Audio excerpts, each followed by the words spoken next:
Hey, and we are the Coalition Loud and Proud, Civilly Disobedient Media. We're here at the Sackett Community, if you will, Youth Center. It's a big, big day.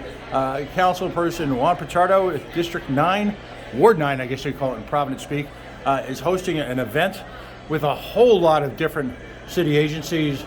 If you missed it, I think he's going to do it again. He's going to have monthly council meetings. So much credit to him getting the city down into the community.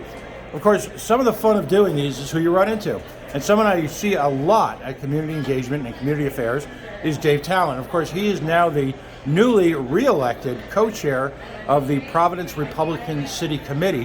First of all, Mr. Talan, congratulations. He's also a legend in local Little League, and we got to see that in person when some guy from the Astros, I don't know what his name was, I just know he beat my Yankees. And it turns out, of course, that Dave was one of his coaches. So first of all, congratulations on your reappointment. Come just a little bit closer, and that's perfect. It's a little shady here, but the lighting isn't perfect, folks. But first of all, congratulations on getting reelected. What's your priority now in Providence City for Republicans? I would imagine it's a tall order. Great. Well, thank you, Pat. Thank you for calling me a legend. I am a legend in my own mind.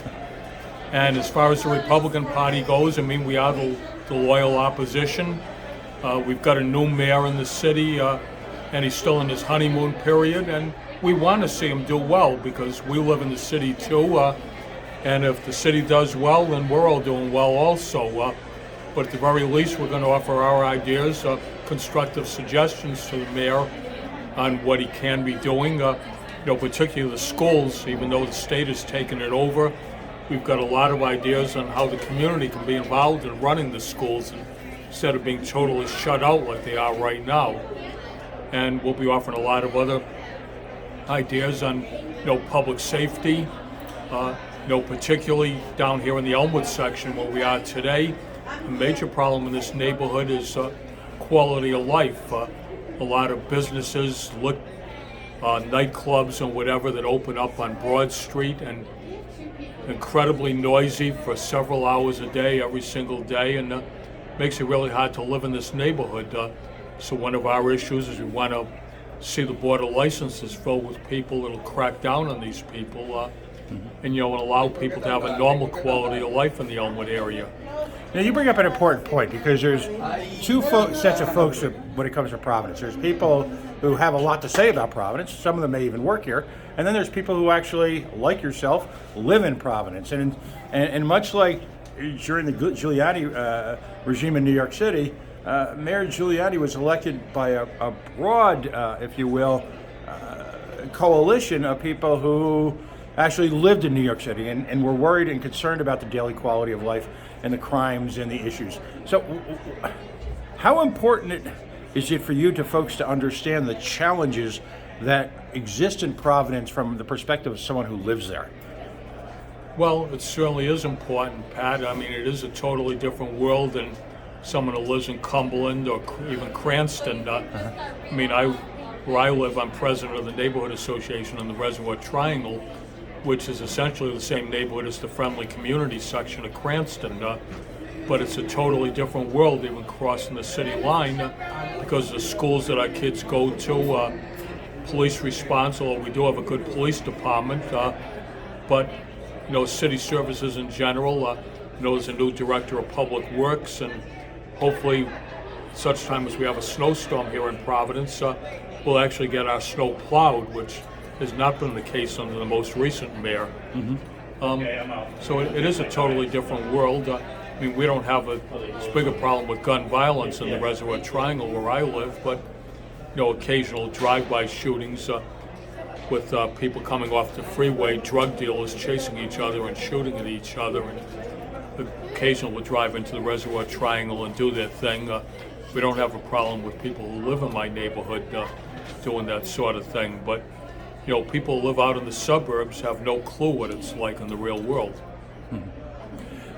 Last question. It's 2023. It's an off year for elections largely in Rhode Island. 2024. Incredibly enough, here we go again. We'll start the presidential election. Yeah. Of course, the presidential primary will be in April of next year, unless they change the dates. So there'll be candidates running for that, within a few months. And, in Providence, you don't have an election for mayor or city council or any of the statewide offices. You do have the legislative seats. There's 22 state legislators who come from the city of Providence, and we'll be looking for candidates in those. And the school committee will be partially elected for the first time in 2024. It's going to be a hybrid board where there'll be 5 people appointed by the mayor and 5 people elected in the 5 different sections of the city. So, and that'll be a nonpartisan election, which means that, regardless of whether you're Democrat or Republican, you've got an equal chance of getting elected. So since that's one of our big issues, is making sure that every kid in Providence can go to a good school and their families can be involved with helping make those schools good, we're going to try and work on supporting candidates for that. Excellent. Well, again, congratulations, not just on your re-election, City of Providence GOP head honcho, but also congratulations on your commitment to the community over really a lifetime.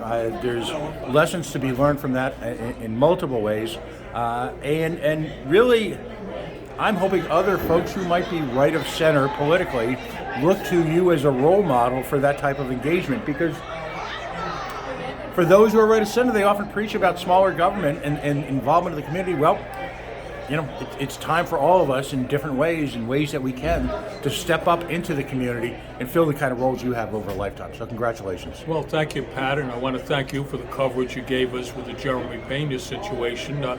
Because, in addition to being chairman or co-chairman of the Republican Party and being president of my neighborhood association in the Reservoir Triangle, I am also a coach in the Elmwood Little League, going into my 49th year, past president of that organization, and it was very exciting to us to have our first player in 72 years of the league in existence making it up to the majors, and Jeremy Pena, and we've obviously milked that for all it's worth. Absolutely.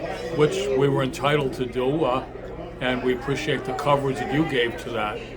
We're here in the city, and I like to joke I spend more time on the south side than the east side, but we do spend more time on the south side than the east side, because this is where community happens, quite frankly. It is. This is where people volunteering to get involved in the community can actually make a difference, probably much more so than the more affluent neighborhoods like the east side or Elmhurst.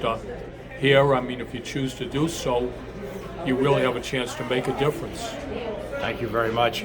Dave Talan, of course, all that we said. Dave, I'm sure we're going to see each other soon, probably this week at some event somewhere. We probably will. Thank you again, Pat.